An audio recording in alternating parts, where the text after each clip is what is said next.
But this will be your first effort to win elective office, right? Yes. Before this, you've been working with VPIRG? Yes. Most recently with VPIRG on healthcare policy in the State House.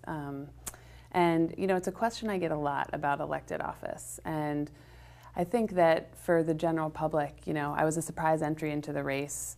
And, you know, lieutenant governor is an important position. It's an executive position in Vermont. You could become governor. Howard Dean did that. Yes, which is one of the reasons why I think that it's important that that voters have a real choice in November, because I think that when you look at the governor's track record, the ways in which he's moving us forward on healthcare, on renewable energy, you know, this is an agenda that Vermonters have endorsed. And he's a very popular governor, and it's important that the lieutenant governor, if called to that duty, will continue to keep Vermont on the right track on these issues, and will continue to move forward based on the vision and values of Vermonters. And that's a promise that I can make without any ambiguity to Vermonters today, and my opponent cannot make that promise. But I think, you know, so I was a surprise entry for a lot of people, but I think for people who know me well, it really wasn't that surprising, because I'm the type of person who has a clear vision for where I want to go, and really seeks out challenges.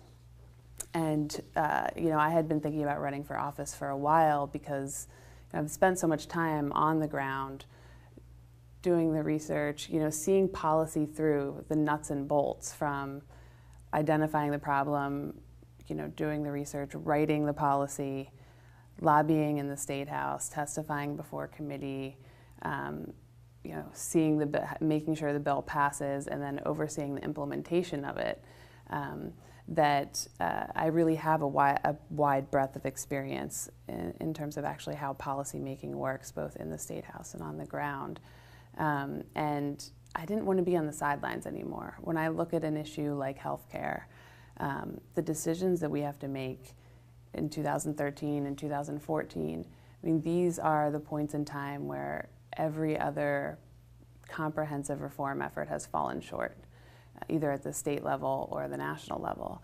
And so, in my mind, we need an incredible amount of courage, both on the part of our state leaders and on the part of Vermonters, to continue to move forward. And I was looking at the landscape, and all of the liability on healthcare reform is in the Senate, and the lieutenant governor presides over the Senate. And you know, right now we have a lieutenant governor who does not support moving to a single-payer healthcare system, and I see that as a problem. And you know, instead of just being a persuader on the sidelines, I wanted to step in and be a solution to the problem. And that's something that, you know, the leadership in the Democratic and Progressive Party really encouraged me to do, because they've seen my track record and know that my message will resonate with Vermonters.